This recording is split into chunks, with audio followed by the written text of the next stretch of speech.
Edward Laos. Welcome to Travel Talk, brought to you by The Hotel Guide, the global voice of luxury and boutique hospitality. Featuring Edward Laos. Good morning, everybody. Edward Laos here, publisher of The Hotel Guide and your host of Travel Talk. Really excited about today's episode. I have Tatiana Montenegro, who's a vice president of Effy Group. And we've chatted a little bit offline and we're kind of catching up on some things. So she's got a great story and I'm excited about having her on. How are you doing today, Tatiana?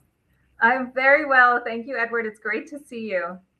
I'm happy to have you on the show and kind of talk a little bit about what's going on in your world. But as always, my listeners are kind of want to know who we're talking to. So why don't you let us know a little bit about your background and how you got to where you are, and then we'll talk a little about the Effy Group and some other things.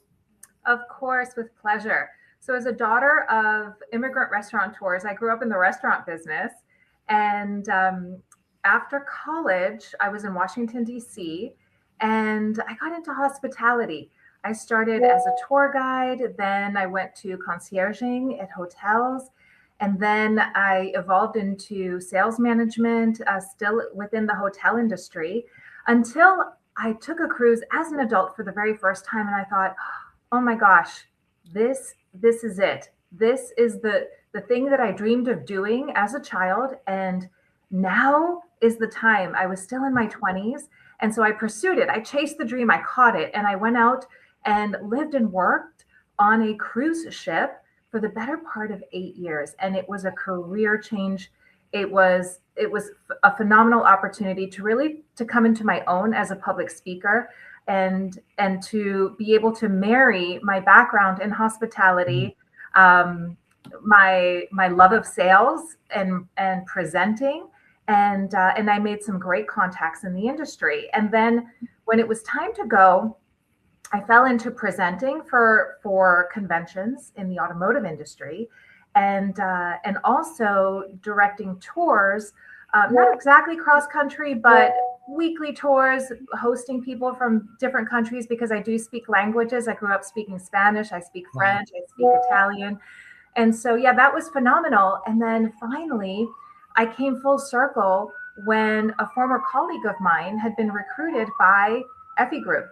She had worked on ships. When she was new to ships, I actually helped onboard her because at the time I had already been there a few years. And then she had found her way to back to land through Effy, and Effy was growing. And so that's how I came full circle and landed at Effy headquarters, wholesale headquarters in the heart of New York City, where I was born and raised. Oh, wow. That is a total full circle moment there. I love the cruise ship aspect of finding your space or finding your place there. 8 years in that aspect. It sounds fun. It also sounds like a lot of work as well. I think a lot of times people look at the hospitality industry and think everything is so glitz and glamour. It's so awesome, but it does involve work. And so I love that aspect too. So for individuals that are on our podcast who don't know about the Effy Group, tell us a little bit about the organization and what makes it so special, what makes it so unique. So the Effy Group was founded as a private label wholesale fine jewelry manufacturer by a man who was named Effy Hamatian. And it was the classic American dream story. He came to the United States in the late 70s, around the time of the revolution in Iran. And having been an electronic engineer, he decided he didn't want to get recertified to do that again, knowing that he would have to go to English school and whatnot. And he decided to pursue his passion, which was self-expression through beautiful jewelry design. And so he started designing jewelry, and he was able to land a partnership as he was, showing up every day, struggling, hustling. He actually, the story goes, he was looking to get out of the rain. He was already designing jewelry in New York City in the Diamond District. And he walked into a Saks Fifth Avenue. And he was looking at the jewelry, staying dry because it was raining outside, when a woman approached him and said, "How can I help you?" And he said, Well, I just happened to design jewelry. Is the jewelry buyer here by chance? And it turned out that she was the jewelry buyer. She just happened to Oh, be there. And wow. so at that time is when he was able to show her his design, some of his pieces, and he landed his first wholesale partnership. Now, granted, it was private label, but soon after he started selling in partnership with Saks, Macy's followed, and then he had a tremendous success designing and manufacturing fine jewelry under the Macy's fine jewelry label until his two eldest sons finished business school, and they were so proud of his success in the industry as a private label fine jewelry manufacturer. They convinced him to launch his product as a brand in the Caribbean, where they became savvy to a growing industry, which was the cruise line Yeah. industry. They realized that the ships were getting bigger, and and that the cruise lines were growing, and so they opened their first Effie shop in Aruba back in the early to mid 2000s. Now, at that time, Edward, I was working on board as what I like to refer to nowadays the original influencer. I was the port and shopping guide. I would get everybody excited about shopping and about what was exciting to find in the different ports of call. And I remember getting the very first script for this new player in the industry named Effie. And I remember talking to the audience and saying, hey, if you've been shopping for fine jewelry by Saks or by Macy's, starting in the mid to late 80s, early 90s, then chances are you're an Effie collector already and you don't even know it. And so that sort of came together in that people were curious. So they would go into the store and they would see beautiful, colorful jewelry. And then they would go back home and they would recognize the matching styles, and they really started to enjoy collecting the jewelry because, again, the founder, having been an engineer, really lent itself to meticulous craftsmanship, wonderful quality, always looking for the very best color gemstones. He's known in the industry, he was known, he's deceased now, as the king of color. We lost him about 3 years ago, Wow. but I am so proud to have worked with him because that whole process just kept, it was like a snowball effect. It just kept growing and growing. Before you knew it, the cruise lines themselves were wanting to sell the Effie product on board. And at that time, they were going through a third party. And when the cruise lines, fast forward about 15 years, the cruise lines realized, oh, wow, people love Effie. That's what they're buying. That's what they're taking home to remember their cruise ship Yeah. experience, right?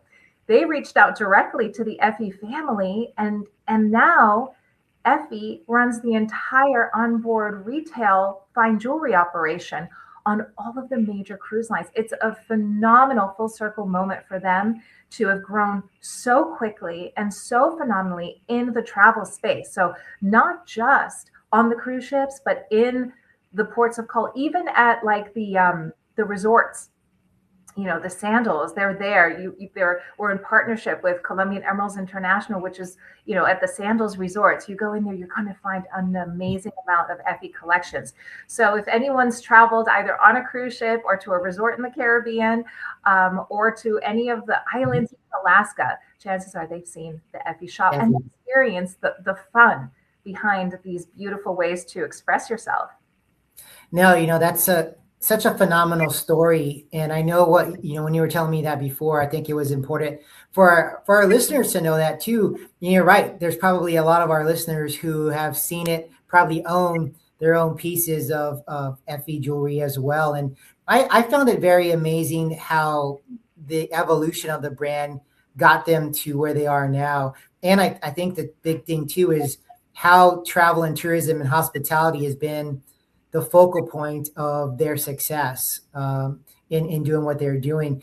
Are there any big things on tap for the organization going into this year or next year? There are indeed. So, our industry is forever evolving. We have the retail industry right now is in such a volatile state. Yeah. And so we're always trying to kind of not follow the trend, but set the trend. Mhm. So, what's new and exciting for 2026 is an elevated designer event experience. So, whether it's at your neighborhood department store or a high-end jewelry store, we're in partnership at every level of the way. And what we have is a small army of, designer event representatives that work directly for the wholesale operation. And they themselves are like traveling shops of Effie because they have a tremendous and unique assortment. Each one of them has a unique assortment. And then they go in and they make an event about visiting the different locations around the country. And what we're doing is we're elevating that assortment. So now you're looking at exotic gemstones. Everybody loves their diamonds and their sapphires, their rubies, their emeralds, even their turquoise, their amethyst, right? All the birthstones. We all love the color that Effie is known for. But we've noticed that what people are loving now is because we've introduced more exotic stones like Paraiba, Alexandrite, star sapphire. So what you're going to be finding is a tremendous amount of newness, not just in the styles, but in the colors and in the rarer gemstones like Alexandrite. Alexandrite is even rarer than a diamond. It's a magical gemstone that changes color depending on the way the light hits it. So, for your listeners that are jewelry lovers, we hear you. We know that you want that something really, really special and rare, and more of it is coming to you set in, all of the meticulous craftsmanship that Effie has become so well known for. So there's that aspect of 2026. We're upping our game in that area. And we opened the first ever Effie shop in the continental North American space outside of Alaska, which is the Effy Hamatian Boutique on Fifth Avenue. So that is probably the biggest news. So to all of you out there listening, when you come to New York City, we are just a stone's throw away from Rockefeller Center, from St. Patrick's Cathedral, from Saks Fifth Avenue, where it all started, but with our own storefront. So we're very, very excited to invite you in. Absolutely. That's awesome. That's awesome. And I love what you're doing, what you have been doing, and where you're going with the brand as well. And that's why I wanted our readers and our listeners to know about that. Let's shift a little bit as we're getting close on time here from the professional side. I always love to ask my guests that a couple of personal questions on travel, since we are a travel show. What are some of your favorite travel destinations you've been to? And then do you have any bucket list spots on your list? Of course. So it's funny. I always struggle with that question because people know that I've been traveling for most of my professional life, either on cruise ships or on behalf of Effie or in the tourism industry. And what I've done is I've kind of categorized my favorites. So now I'm going to reference my list here because again, it was hard to narrow this down. But as far as cultural, my favorite is probably Japan. So different, right? Than everything that we know. Having grown up here, I really, really appreciated how clean and how picturesque and how hospitable the whole Japanese experience was. And it had a little bit of adventure, and wildlife and the onsens, the spas, which I'm all about the wellness when I travel. But definitely culturally, I enjoyed all of the temples, the respect for wildlife. I mean, I don't know if you've been, but I visited a small town called Nara where the deer roam wild. And I just saw about that. Yeah, you get to be up close and personal with them. So Japan is definitely number one when it comes to cultural. When it comes to tropical, seeing as I did work on cruise ships and everybody associates the cruise line industry with the Caribbean, my all-time favorite, well, I have a top three in that category. So I love St. John, U.S. Virgin Island, for the pristine beaches. I love Bermuda also for the beaches and the culture. But I guess the most memorable experience I had as far as a tropical one had to have been in Virgin Gorda in Tortola.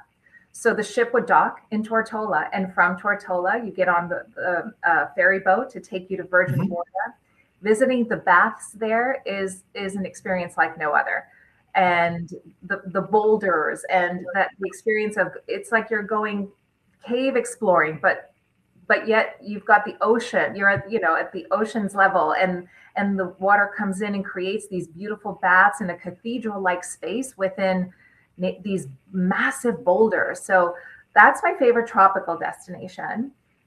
And then I have the adventure category. And for that, I would probably have to say Turkey. That's Okay. my favorite there. The hot air balloons, the Blue Voyage, the Blue Voyage are these like little gulets is what they call them. And they're these like 3-day cruises up and down the Kekova coast, the Kekova Islands of Turkey. And the spear fishing that then turns into what's for dinner. I mean, it's just so much fun to go snorkeling and swimming and hot air ballooning and in an area called I'm going blank on the name. There's Pamukkale, and then I'm going blank right now, but there's an area with beautiful caves that are above ground. You feel like you've landed on the moon, and people actually dwell in these caves. Oh, wow. So that's wild. So I'd say those are my top favorite destinations. I know that was a long answer to a short question. No, that's okay. Do you have a bucket list spot or two that you want to end with? Yes, indeed. I would say number one on that bucket list is the Azores, as part of Portugal in the Atlantic. Yep. Mm-hmm. And then following that, I have the Palawan Islands in the Philippines, because I think being able to scuba dive among jellyfish without fear of being bit, that's a thing there. That actually happens. Yeah, I've been stung by so many jellyfish as a kid here in South Texas going to the beach. But yeah, that definitely does sound like something that is unique to the area. But as we're wrapping up here, what's the best way for people to find out about the Effy Group and connect? Well, we have our website, effyjewelry.com. We're also on QVC. We're obviously on all the major cruise lines. So always pop in and say hello to the teams. And if I could leave everybody with a little bit of an insider secret of sorts, we'll take it. That's that Effy Hamatian, when he passed away, this was about 3 years ago, we were in the process of moving to a larger facility just a few blocks away from our original facility in the Diamond District. And I was tasked with helping to pack up everything that was left in his workspace that he shared with a team of designers. And we found archives of decades worth of designs and sketches that had yet to be released. Wow. So like most rock stars, they become even more famous post-mortem. So I invite everyone not only to come say hello when you're on the cruise ship, come visit us on Fifth Avenue, but know that the sketches that you're seeing and will continue to see for decades to come were actually inspired and sketched by the founder himself, Effy Hamatian. Wow, that's awesome. That's a great way to end this podcast for sure. Such great insight that you're bringing, Tatiana. And I just want to thank you for being on the show today. Oh, it's been my pleasure. Thank you, Edward. Thanks for having me.